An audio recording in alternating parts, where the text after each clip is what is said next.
सुप्रभात विद्यार्थियों, हम पढ़ रहे थे क्षितिज पुस्तक का पाठ प्रेमचंद के फटे जूते।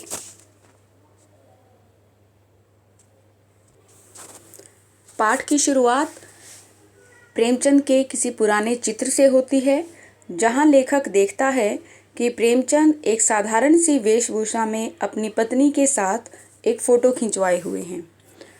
उस फोटो में प्रेमचंद का जो चेहरा मोहरा है उसका वर्णन किया गया। उनके सिर पर शायद किसी मोटे कपड़े की टोपी थी, मूछें घनी थी, चेहरे गालों की हड्डियां उभरी हुई थी, कनपटियां चिपटी हुई थी।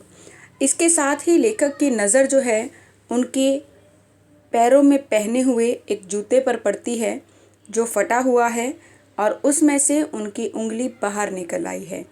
लेखक उनकी इस पोशाक पर हैरान है और वो सोचता है कि क्या प्रेमचंद इतना नहीं कर सकते थे कि फ़ोटो खिंचवाने के लिए किसी से जूते ही मांग लेते। आगे पढ़ते हैं। टोपी 8 आने में मिल जाती है और जूते उस ज़माने में भी 5 रुपए से कम में क्या मिलते होंगे। जूता हमेशा टोपी से कीमती रहा है। अब तो जूते की कीमत और बढ़ गई है और एक जूते पर 2500 टोपियाँ न्यौछावर होती हैं। तुम भी जूते और टोपी के आनुपातिक मूल्य के मारे हुए थे। यह विडंबना मुझे इतनी तीव्रता से पहले कभी नहीं चुभी जितनी आज चुभ रही है, जब मैं तुम्हारा फटा जूता देख रहा हूँ। तुम महान कथाकार, उपन्यास सम्राट, युग प्रवर्तक, जाने क्या क्या कहलाते थे, मगर फोटो में भी तुम्हारा जूता फटा हुआ है। बहुत तीखा व्यंग्य इस पहरे में छिपा है। लेखक लिखते हैं कि टोपी जो प्रेमचंद ने पहन रखी थी वो ठीक थी, जूता फटा हुआ था। वो दोनों में तुलना करता है कि टोपी 8 आने में मिल जाती होगी और जूते 5 रुपए तक मिलते होंगे, यानी दोनों के मूल्य में दिन रात का अंतर है। टोपी सस्ती है और जूते महंगे हैं। जूता हमेशा टोपी से कीमती रहा है। अब यहाँ सांकेतिक अर्थ है। टोपी सम्मान का, गुणों का प्रतीक है और जूता खुशामद, चापलूस व्यक्ति का प्रतीक है। तो हरिशंकर परसाई जी कहते हैं कि हर युग में गुणी व्यक्ति पर चापलूस व्यक्ति हावी रहते हैं। शायद ऐसा ही प्रेमचंद के साथ हुआ होगा। अब तो जूते की कीमत और बढ़ गई है, यानी वर्तमान समय में चापलूसी करने वाले लोगों का सम्मान और बढ़ गया है। एक जूते पर 2500 टोपियाँ न्यौछावर होती है कि चापलूस करने वाले अवगुण व्यक्ति पर जो है समाज लाखों गुणी लोगों को भी नकार देता है, उन्हें भी स्वीकार नहीं करता है। शायद यही विडंबना, यही ट्रेजेडी, यही त्रासदी प्रेमचंद के साथ हुई होगी और लेखक कहते हैं कि मुझे ये त्रासदी, ये विडंबना आज तुम्हारी फ़ोटो देखकर ज़्यादा महसूस हो रही है। क्योंकि देखो, प्रेमचंद को बड़ी बड़ी उपाधियाँ दी गई, महान कथाकार, उपन्यास सम्राट, कि उनके जैसे उपन्यास कोई नहीं लिख सकता, उनकी जैसी कहानियाँ कोई नहीं लिख सकता। युग प्रवर्तक, कि उन्होंने जो है अपनी कहानी में, अपने लेखन में युग को बदलने का प्रयास किया है और उनके लेखन के बाद लेखन के क्षेत्र में एक नए युग की शुरुआत हुई, जहां शोषण के विरुद्ध सामाजिक समस्याओं पर लेख लिखे जाने लगे। लेकिन इतने सारे गुणों के होने के बावजूद भी फोटो में प्रेमचंद का जूता फटा हुआ है, यानी वो आजीवन जो है आर्थिक संकट से जूझते रहे। सब गुणों के होने के बाद भी उनको कभी वो सम्मान अपने जीते जी नहीं मिला जिसके वो हकदार थे। मेरा जूता भी कोई अच्छा नहीं है, यूँ ऊपर से अच्छा दिखता है, अंगुली बाहर नहीं निकलती, पर अंगूठे के नीचे तला फट गया है। अंगूठा ज़मीन से घिसता है और पैनी मिट्टी पर कभी रगड़ खाकर लहूलुहान भी हो जाता है। पूरा तला गिर जाएगा, पूरा पंजा छिल जाएगा, मगर अंगुली बाहर नहीं दिखेगी। तुम्हारी उंगली दिखती है पर पाँव सुरक्षित है। मेरी उंगली ढकी है पर पंजा नीचे से घिस रहा है। तुम पर्दे का महत्व ही नहीं जानते, हम पर्दे पर कुर्बान हो रहे हैं। लेखक इस पहरे में वर्तमान जो लेखक हैं, आज की पीढ़ी के जो लेखक हैं, लेख लिखने वाले हैं, उन पर व्यंग्य करता है। लेखक कह रहा है कि मेरे जूते की जो स्थिति है वो ज़्यादा अच्छी नहीं है, ऊपर से दिखने में अच्छा है लेकिन उसका तला घिस चुका है, यानी मैं समझौता करते करते थक चुका हूँ। अंगूठा ज़मीन से घिसता है और पैनी मिट्टी पर कभी रगड़ खाकर लहूलुहान भी हो जाता है। वो कहता है कि मेरा आत्मसम्मान जो है वो मुझे कई बार झकोरता है कि तुम जो कर रहे हो वो सही नहीं है, तुम जो लिख रहे हो उसे निष्पक्ष होकर लिखो, किसी के दबाव में या किसी की चापलूसी करने के लिए मत लिखिए, जो सच्चाई है उसे लिखो, जो समाज की समस्याएं हैं उसके बारे में लिखो। लेकिन लेखक कहता है पूरा तला गिर जाएगा, पंजा छिल जाएगा, मगर अंगुली बाहर नहीं दिखेगी।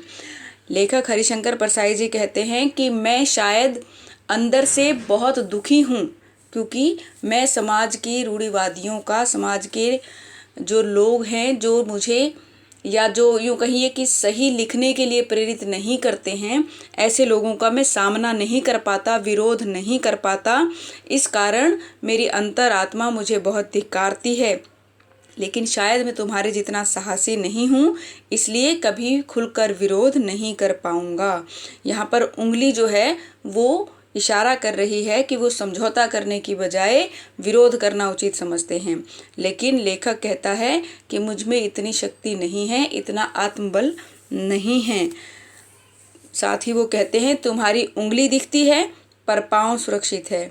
कि प्रेमचंद की जिंदगी में दुख रहे, कष्ट रहे, आर्थिक तंगी भुगती, लेकिन कभी उनकी अंतरात्मा ने उन्हें निराश नहीं किया, उन्हें धिक्कारा नहीं, यानी वो अपने आप से संतुष्ट थे।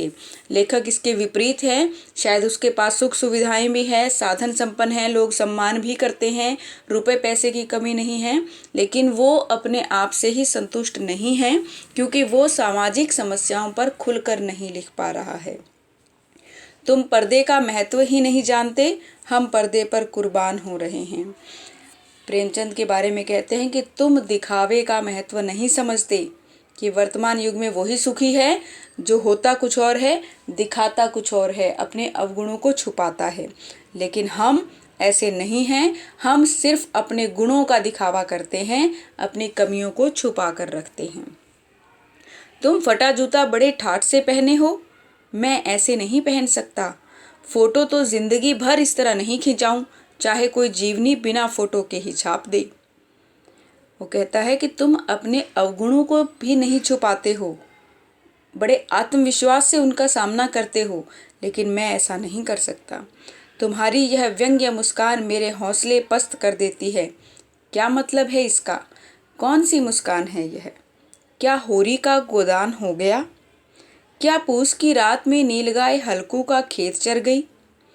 क्या सुजान भगत का लड़का मर गया क्योंकि डॉक्टर क्लब छोड़कर नहीं आ सकते? नहीं, मुझे लगता है माधो औरत के कफन के चंदे की शराब पी गया, वही मुस्कान मालूम होती है।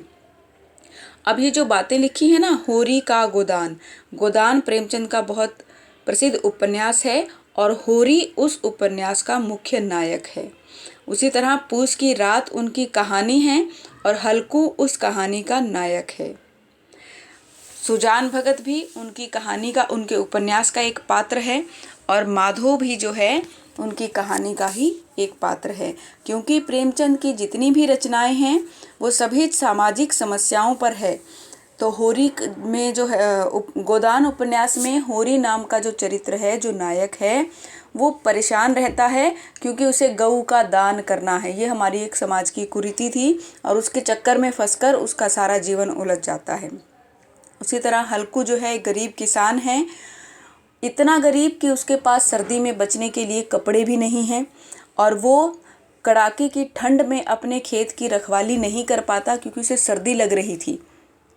और इसी चक्कर में वो अपनी झोंपड़ी में जाकर जो है सो जाता है और उसका पूरा खेत नीलगाय चर जाती है, यानी वो इतना अक्षम हो गया कि अपनी ही फसल की रखवाली नहीं कर पाया। उसी प्रकार सुजान भगत का लड़का मर गया क्योंकि डॉक्टर उसे देखने जो है नहीं आया, वो अपने क्लब और पार्टियों में बिजी थे। माधो औरत के कफन के चंदे की शराब पी गया, यहाँ भी जो है माधो नाम के चरित्र का वर्णन है, जो बहुत निकम्मा था, आलसी था। जब उसकी स्त्री मर जाती है तो गांव वाले जो है उसके कफन के लिए उसे कुछ पैसे देते हैं और शायद उस पैसों से वो अपनी पत्नी का अंतिम संस्कार करने की बजाय शराब लाकर पी लेता है। तो कहते हैं कि क्या इन्हीं चरित्रों पर, इन्हीं कथा के पात्रों पर तुम मुस्कुरा रहे हो? मैं तुम्हारा जूता फिर देखता हूँ, कैसे फट गया यह। मेरी जनता के लेखक प्रेमचंद को कहा जाता है क्योंकि वो जनता की समस्याओं पर ही लिखते थे। क्या बहुत चक्कर काटते रहे? क्या बनिए के तकादे से बचने के लिए मील 2 मील का चक्कर लगाकर घर लौटते रहे? वो कहते हैं कि वो इतने आर्थिक संकटों से जूझ रहे थे, जनता की समस्याओं को उजागर करने के चक्कर में, क्योंकि उनकी रचनाएं जो है उस समय कई बार बैन कर दी जाती थी या उनको उसकी सही कीमत नहीं मिलती थी। तो क्या कर्जे से बचने के लिए तुम इधर उधर कहीं चक्कर लगाते रहे या कहीं दूर कोई रास्ता अपनाया होगा घर आने के लिए, ताकि बनिए की दुकान के आगे से ना आना पड़े, क्योंकि अगर वहाँ से आते हो तो वो तुमसे फिर उधारी मांगेगा। चक्कर लगाने से जूता फटता नहीं है, घिस जाता है। वो कहते हैं कि अगर तुमने ऐसा किया होता और सिर्फ आर्थिक संकट से परेशानी होती तो जूता जो है नीचे से घिसता। कुंभन दास का जूता भी फतेहपुर सिकरी आने जाने में घिस गया था, उसे बड़ा पछतावा हुआ। उसने कहा, आवत जात पनहिया घिस गई, बिसर गयो हरिनाम। कुंभन दास जो हैं वो हिंदी के महान कवियों में गिने जाते हैं, जो 8 दास कवि गिने जाते हैं। सूरदास, तुलसीदास, कुंभन दास उनमें से एक हैं। वो इतने आर्थिक संकटों से परेशान हो गए थे कि फतेहपुर सिकरी जो है अकबर के दरबार में वो पहुँचे अपनी रचनाओं का प्रदर्शन करने के लिए, क्योंकि अकबर कलाकारों का सम्मान करता था, लेकिन साथ ही वो किसी दूसरे विदेशी को अपनी धरती पर नहीं देखना चाहता था। तो ये बात भी उसे बड़ी तकलीफ देती थी। और वो कहते हैं, आवत जावत पनहिया घिस गई, बिसर गयो हरिनाम, कि आर्थिक संकट में रुपए पैसे का जुगाड़ करने में, रोजी रोटी का जुगाड़ करने में जूते घिस गए, भगवान का नाम लेना तो याद ही नहीं रहा। और ऐसे बुला कर देने वालों के लिए कहा था, जिनके देखे दुख उपजत है, तिनको करबो परे सलाम। कि आर्थिक संकट, रुपए पैसे की कमी, गरीबी इतनी बुरी चीज़ होती है कि जिन लोगों को देखने से ही मुझे कष्ट होता है, ये बातें वो मुग़ल शासक के बारे में कहते हैं। आज अपनी गरीबी के कारण मुझे उन्हीं लोगों के दरबार में जाकर उन्हें सलाम करना पड़ रहा है। तो यहाँ हरिशंकर जी कहना चाहते हैं कि गरीबी के कारण बड़े बड़े लोगों ने समझौते कर लिए, लेकिन प्रेमचंद ने ऐसा नहीं किया। चलने से जूता घिसता है, फटता नहीं। तुम्हारा जूता कैसे फट गया? मुझे लगता है तुम किसी सख्त चीज़ को ठोकर मारते रहे हो, कोई चीज़ जो परत पर परत सदियों से जम गई है, उसे शायद तुमने ठोकर मार मार कर अपना जूता फाड़ लिया। कोई टीला जो रास्ते पर खड़ा हो गया था, उस पर तुमने अपना जूता आजमाया है।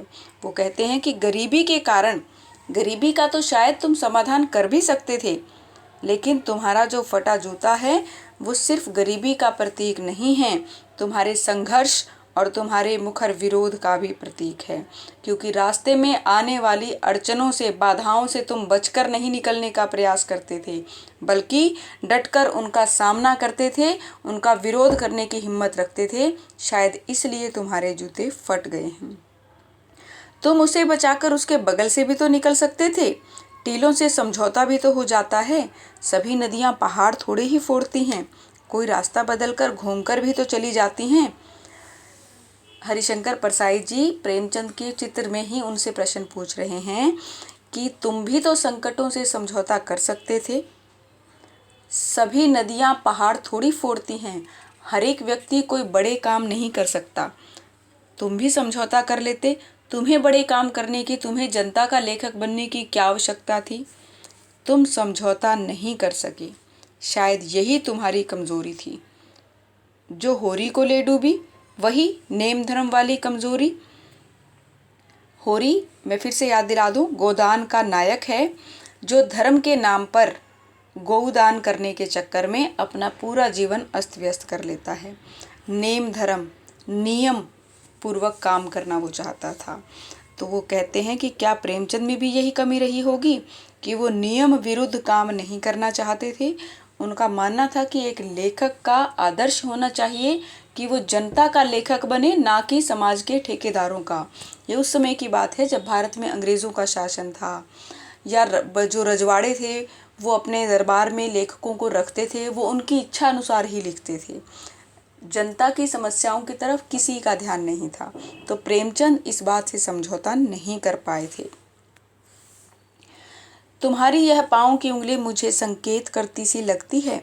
जिसे तुम घृणित समझते हो उसकी तरफ हाथ की नहीं पाँव की उंगली से इशारा करते हो। अब हरिशंकर परसाई को लगता है कि ये जो उंगली है कहीं ये मेरी तरफ, लेखक हरिशंकर परसाई की तरफ ही तो संकेत नहीं कर रही है कि तुम सब सुख सुविधाएं होते हुए भी जनता की समस्याओं के बारे में नहीं लिख रहे हो। तुम क्या उसकी तरफ इशारा कर रहे हो जिसे ठोकर मारते मारते तुमने जूता फाड़ लिया? यानी तुम लेखक वर्ग को प्रेरित करना चाहते हो कि हालातों से समझौता मत करो, जनता के लेखक बनने का प्रयास करो। मैं समझता हूँ तुम्हारी उंगली का इशारा भी और व्यंग्य मुस्कान भी समझता हूँ। तुम मुझ पर या हम सभी पर हंस रहे हो, जो उंगली छिपाए हैं और तलवा घिसाए चले जा रहे हैं, जो टीलों को बरकरार बाजू से निकल रहे हैं। तुम कह रहे हो मैंने तो ठोकर मार मार कर जूता फाड़ लिया, उंगली बाहर आई पर पाँव बचा रहा। मैं चलता हूँ। अगर तुम उंगली को ढकने की चिंता में तलवे का नाश कर रहे हो तो तुम चलोगे कैसे? मैं समझता हूँ, मैं तुम्हारे फटे जूते की बात समझता हूँ, उंगली का इशारा समझता हूँ और तुम्हारी व्यंग्य मुस्कान भी समझता हूँ। हरिशंकर परसाई जी कहते हैं कि शायद प्रेमचंद जी जो हैं वर्तमान समय के लेखकों पर व्यंग्य कर रहे हैं कि तुम लोग अपने आप से समझौता कर रहे हो, अपनी लेखन क्षमता से समझौता कर रहे हो, जनता को धोखा दे रहे हो। याद रखो कि जो लोग जनता की समस्याओं पर नहीं लिखते, जनता के लिए नहीं लिखते, लंबे समय तक उनकी रचनाएं लिखी और पढ़ी नहीं जा सकती। जैसे प्रेमचंद जी की रचनाएं उस समय भी उतने ही उत्साह और रुचि से पढ़ी जाती थी जितनी कि आज। तो उसी प्रकार जबकि वर्तमान के जो लेखक हम कह सकते हैं कि उनकी सभी की रचनाएं शायद उतनी प्रसिद्ध नहीं हैं जितनी प्रेमचंद की हुआ करती थी। कारण यही है कि उन्होंने उन समस्याओं पर लिखा जो आज से 50 साल पहले भी मौजूद थी, आज भी हैं और शायद आने वाले 40-50 सालों में भी हमारे समाज में रहेगी। तो इसलिए वो कहते हैं कि तुम जो है वर्तमान लेखकों के लिए वो कह रहे हैं कि तुम इस तरह से जिस हालात में तुम लिख रहे हो, ज़्यादा लंबे समय तक तुम्हारी रचनाएं लोगों में प्रसिद्ध नहीं रह सकेगी। और हरिशंकर परसाई जी कहते हैं अंतिम पंक्ति में कि मैं तुम्हारी इस बात को समझ रहा हूँ, तुम्हारी इस मुस्कान को भी मैं समझ रहा हूँ कि तुम अपनी गरीबी पर नहीं हंस रहे हो, तुम हमारी वर्तमान समय के लेखकों की मूर्खता पर हंस रहे हो। तो इस प्रकार प्रेमचंद के फटे जूते पाठ पूर्ण होता है। आप अभी इस पाठ को जो है पुनः पढ़ेंगे, अभ्यास के प्रश्न उत्तर हल करने का प्रयास भी करेंगे और अगर संभव हो तो पूस की रात कहानी जो है और गोदान उपन्यास भी अवश्य पढ़ें। धन्यवाद।